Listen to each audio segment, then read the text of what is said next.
The New York Mets reportedly have just $10 million left to spend in free agency. How are they going to use it? And does this mean that Mark Vientos is the DH?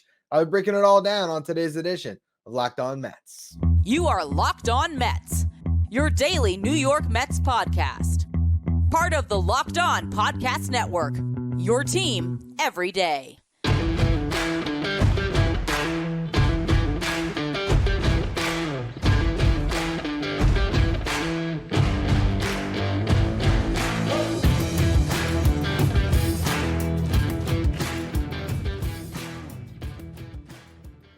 Hello to all you amazing Mets fans. You're watching Locked On Mets, part of the Locked On Podcast Network, your team every day.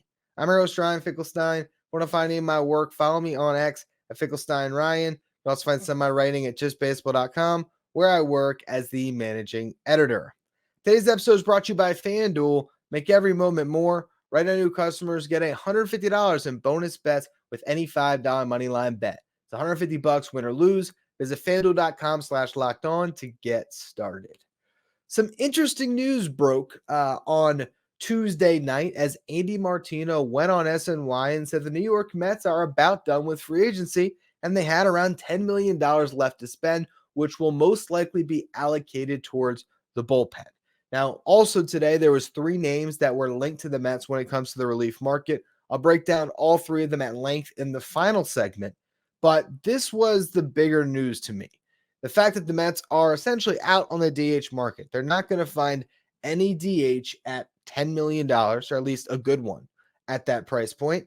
And on top of that, they're not going to be able to add a DH and bullpen arms. And I think the Mets are viewing bullpen arms as the more pressing need, which I do agree with. But it's still shocking to hear budget with Steve Cohen.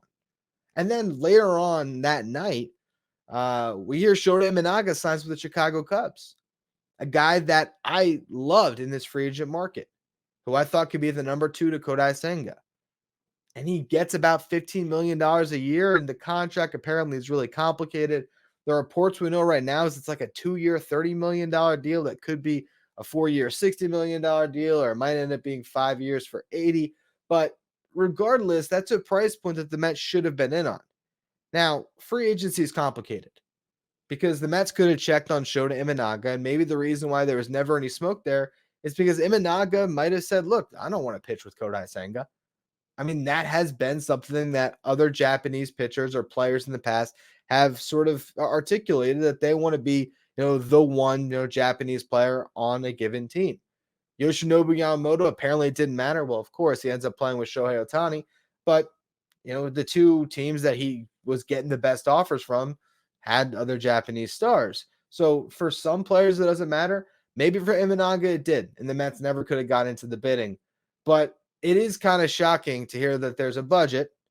The Mets spend $14 million a year on Sean Manaea, and then for $1 million more, Imanaga signs. So that's just frustrating. Whether it's the Mets' fault or not, it's frustrating that this is the offseason the Mets have put together under David Stearns. And I actually don't blame David Stearns for any of this. I actually look at now potentially some budgetary constraints for what he was given from the owner here. Not that it's Steve Cohen's fault either. I absolve both of them, and I'll explain it here in a second. But it's hard to look at the collection of names that the Mets have added and to be super excited about the 2024 season. And yet, I still think they've done a great job, or good job, maybe, under these constraints and in this market to find talent that could come together and put together a really fun brand of baseball where the Mets could overperform. But here's what they've done so far. Sean Manaea, $14 million on the budget this year. Luis Severino, $13 million. Harrison Bader, $10.5 million. Adrian Hauser in a trade projected to make $5.6 million in arbitration. Jorge Lopez and Joey Wendell at $2 million apiece. And Tyrone Taylor at $1.7 million projected through arbitration. Combine all of those guaranteed major league salaries together, and they've added $48.8 million to the payroll, which is not nothing. There's teams that still haven't spent a dime in free agency. But you compare that to years past with the Mets, particularly last offseason, yeah, it's a drastic difference. If they are set to a budget of about $10 million more, you put that together with what they've added, you say, all right, they went into the offseason with a budget of about $60 million. You say that's not enough, but also, did we really think that considering where the Mets are going into the season and the uphill battle they face to make the playoffs, did we really believe that Steve Cohen was going to spend $100 million? If he signed Yoshinobu Yamamoto, the answer would have been yes. But without him, a $60 million budget actually sounds about right. That puts the Mets payroll at $320 million for the luxury tax.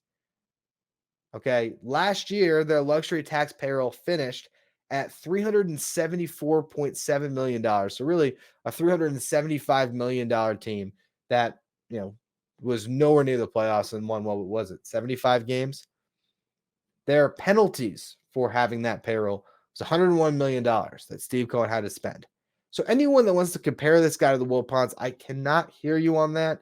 The guy almost spent $500 million last year. And when that investment didn't work, he used it to buy now a farm system that some have ranked as high as the fifth best in baseball.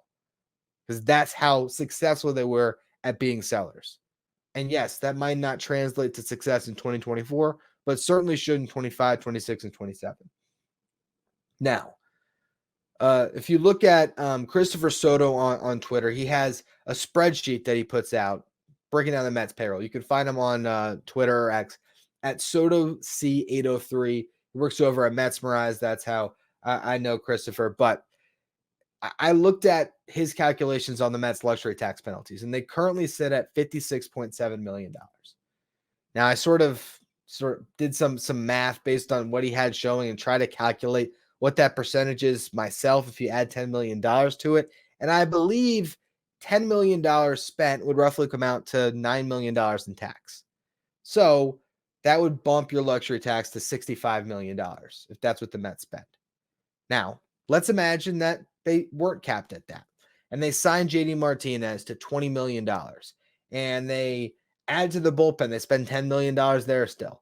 And they end up trading for Nick Pivetta for $7.5 million, as I believe is either his projected salary or his salary is already locked in. But I know he's around $7-8 million. Throw it all together, and let's say it's about $38 million you're adding to the payroll. Well, that's going to get taxed out at about $34.5 million.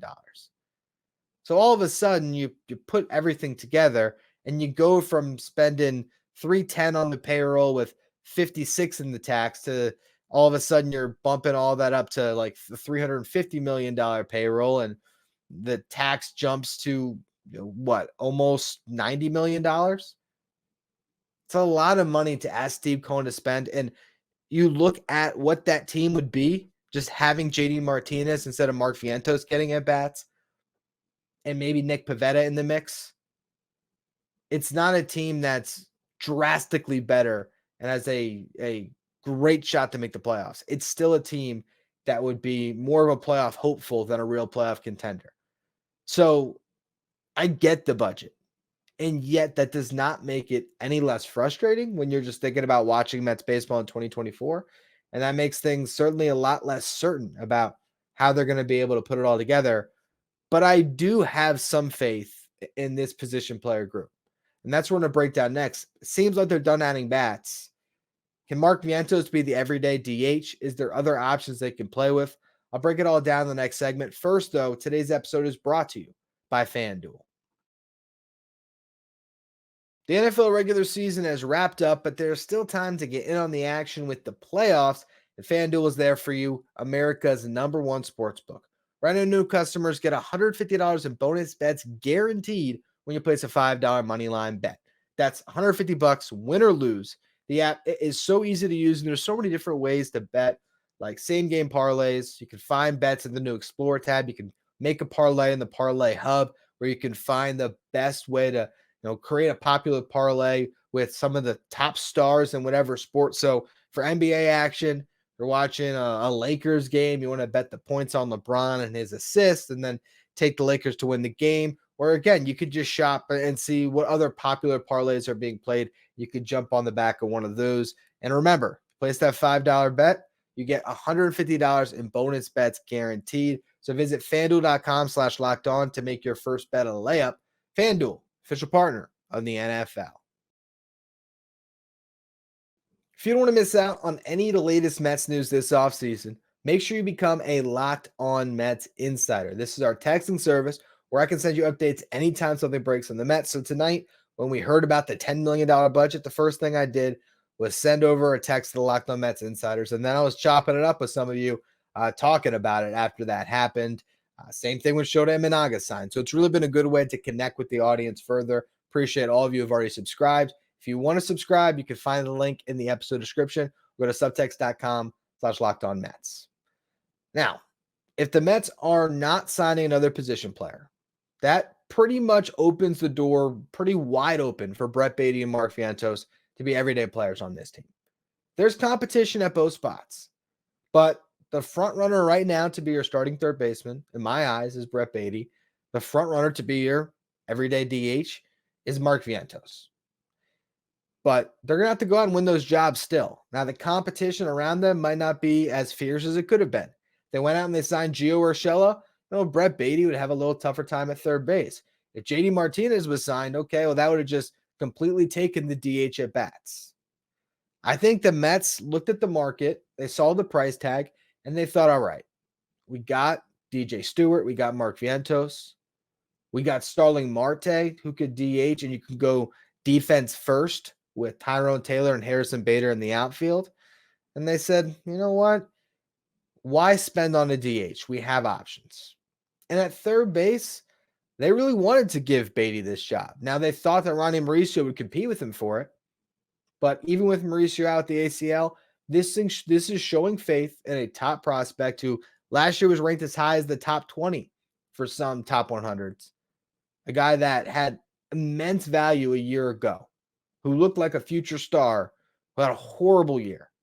Now you put him in a situation where there's no veteran he's competing with. There's not Eduardo Escobar. He has some peace of mind knowing that the job is sort of his if he does this thing. But also, he's not playing with Justin Verlander and Max Scherzer, these future first ballot Hall of Famers. He's not playing on a team that's coming off 101 wins that has those expectations that is not meeting them. I think the mental side for both Baty and Vientos is going to be a lot easier this year. I think that's going to calm them. I think they're going to be able to just play their games. And if they do play their games and they do what they did throughout their minor league careers, where they were great performers on a lot of different teams, these guys have really good upside. Now, if either of them doesn't work out, the contingencies aren't great, but I do think there are contingencies in place. If Mark Vientos doesn't hit, but DJ Stewart does, DJ Stewart's your DH. Now, having a right-handed complement to him, that's where it gets a little more tricky. But, you could go against lefties and very easily make that complement Starling Marte. So when lefties are on the mound, you got Marte at DH. You got Taylor and Bader in the outfield. Bader probably in center, Taylor in right, Nimmo in left. That's a great defensive outfield. And I bet you that's something that David Stearns really likes. I think they go to that look a lot this year, honestly. Because with Taylor and Bader, you have two great arms, guys who can go out and get it in the gaps. Brandon Nimmo, center fielder himself. I mean, it's three center fielders out there. That's great outfield defense. That's a really good look for the Mets. And then again, if Marte is healthy, it frees him up to be your DH. So I think that was really the motive behind the Bader signing. It was looking around the market and saying, can we find a better player at $10.5 million? And they couldn't. And so you get a guy that probably wanted to be back in New York, who could run down a lot of fly balls, who is going to crush left-handed pitching, which at least gives him part of a skill set that you like. And you just hope that he can survive a little better against lefties. But even when he's not, he's giving you that value in the field. Now, third base, there's limited contingency behind Brett Baty. But Joey Wendell at least gives you a guy that can play great defense and you stick in the 9-hole. And then further down the line this season, if Luis Angel Acuna or Jet Williams is ready to play at the big league level, you can slide them into second base. And while Jeff McNeil has certainly been a better second baseman than a third baseman, in a pinch, he can play anywhere. And I don't think he'd be a major detriment at third base. I don't know if he's going to be the asset he is at second or in one of the corner spots in the outfield, but he's not going to be Mark Vientos defensively at third base. So, hey, maybe Vientos is better than I think this year, but I'm just saying that is an option the Mets can go to. So I would have loved to see them get legitimate protection for Pete Alonso. And now that protection just might come in the form of Jeff McNeil as a guy that can slap a single when Alonso gets walked. It's not the same thing as JD Martinez. You hope that an Alvarez or a Beatty or I don't even know, a Stewart, Vientos, one of these guys can have a great season and can slide into that 5-hole behind Pete and make a difference. But, you have to do what's best for the team in the short term and in the long term. And you have to understand that, Steve Cohen might not have wanted to spend another $100 million in luxury tax penalties on a team that's not going to make the playoffs. And I don't think fans should really begrudge him for that, because investing the $60 million that he is in free agency for this team already, that's still a lot of money. And then if you think about that box that the Mets might have been put in, if it was, hey, you got a $100 million budget, if you sign Yamamoto, just everything changes if you sign Yamamoto, or the box you're playing in is 60 mil. I think David Stearns has allocated those resources very well to put together a roster that is going to be interesting and has enough pitching, has enough defense, and hopefully, if a couple things break right, has enough offense to maybe surprise some people this year. But the last piece of all of that is not just gambling on these buy low arms in the bullpen. It's getting some solid options, and that's what we're going to talk about next. The Mets were linked to 3 names today. I'm going to break them all down. Before we get to that, though, today's episode is brought to you by Jase Medical. I know we come to sports to escape from some of the crazy realities of real life, but can we talk for just a minute about being prepared for tough situations? Whether you're on extended travel, if you're bracing for a major weather event, or if you're limited by yet another supply shortage, you are covered with Jase Medical. Thanks to our partners, they offer life-saving antibiotics and a long list of daily medications that can be ordered in a 1-year supply. That's even ED generics like Cialis or Viagra. Jase Medical has the Jase case, which is a pack of 5 different antibiotics that treat a long list of bacterial illnesses, including UTIs, respiratory infections, sinusitis, skin infections, amongst others. This stuff could happen to any of us. If you want to be prepared, visit jasemedical.com and complete your physician encounter. It'll be reviewed by a board-certified physician, and your medication will be dispensed by a licensed pharmacy at a fraction of the regular cost. It's never been more important to be prepared than today. Go to jasemedical.com and use offer code LOCKEDON to get $20 off your order. Joel Sherman of the New York Post reported today that the Mets are interested in John Brebbia, Wandy Peralta, and Brent Suter in free agency. Suter, I've been calling him out to be a Met for about 3 months now. I'll talk about him last because I spent some time on him before, and he's my favorite of this bunch. But basically, if these are the 3 guys they're in on, it makes some sense because you could probably sign 2 of them and stay under that $10 million budget. So let's look at the options. John Brebbia has a career 3.42 ERA. He's a 33-year-old right-handed pitcher. Spent the last 3 seasons with the San Francisco Giants. Had a 3.18 ERA and 68 innings pitched in 2022. Last year, he had a 3.99 ERA and 38 in the third innings pitched. Struck out nearly 30% of the batters he faced last year, so that was really good. He's a slider fastball guy who throws his slider a little more than the fastball. Last year, it was 54% on the slider. The rest was basically fastball. His slider comes in at 83 miles per hour. The fastball sits 94, 95. Batters were expected to hit just 212 against him last year, which is really good. Doesn't get the ball on the ground much, but a solid relief pitcher. Not necessarily a guy that I say, oh, he's got the 8th inning, but really, I don't feel that way about any of these guys. And that is a concern I have when you look at these names. And also you look at that budget, right? Can the Mets get David Robertson or Jordan Hicks at $10 million? Probably not. I mean, maybe Robertson at $10 million himself. But if you want to add multiple arms, that's where it gets a little bit dicey. So maybe the Mets are viewing Brooks Raley as a late inning guy. They're hoping Jorge Lopez can be a late inning guy, Drew Smith, and they're just going to try to cobble together a bullpen without having that true setup man, which is something that I don't love. I feel like even with the budgetary constraints, why not spend $13 million and get a Robertson potentially at 10 and then one of these guys at 3 million? We'll see though. Maybe that still happens. Going through the other two guys though, you have Wandy Peralta. He's a 32-year-old lefty, has a career 3.88 ERA. Last year, his ERA was 2.83 with the Yankees. The year before it was 2.72, pitching about 55 innings each year. Walks were bad last year. His walk rate went all the way up to 13.2%. It was 5 walks per 9. That is not good. But his left on base percentage was 85%. So that's what offset those walks. He was able to prevent them from coming around to score. Strikeout rate was pretty good for him at 22.5%. He's a ground ball pitcher, changeup, sinker, the occasional slider. Changeup sits at 89, sinker at 96. He throws that changeup 45% of the time, the slider 35% of the time. Then he mixes in the slider 13% of the time. The slider came in at 89 as well. Whiff rates were really good on both the changeup and the slider. Low batting average on all three pitches. So he's got good stuff. You can argue maybe he has the best stuff of this trio, but the walks concern me. I'd prefer Brent Suter. And part of that is because I like to be right, and I called Brent Suter as a Met in November. But I also think he'd be a really good fit. And the reason why I called he would be a Met back then is because I saw the writing on the wall with the Brewers connection.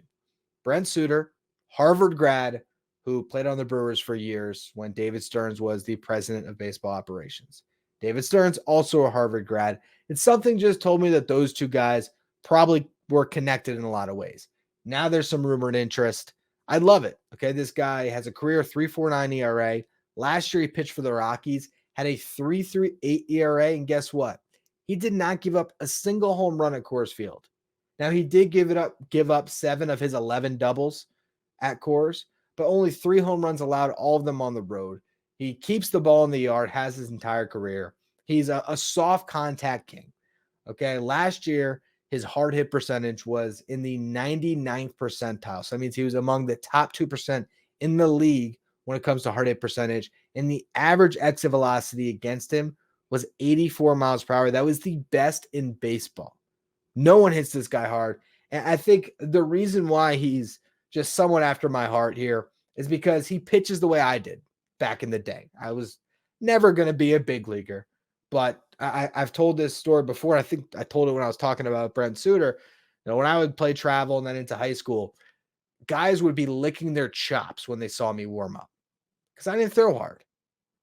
Brent Suter, he throws 86 on the fastball, 88 on the sinker, and the changeup and his slider, they come in at 76 miles per hour.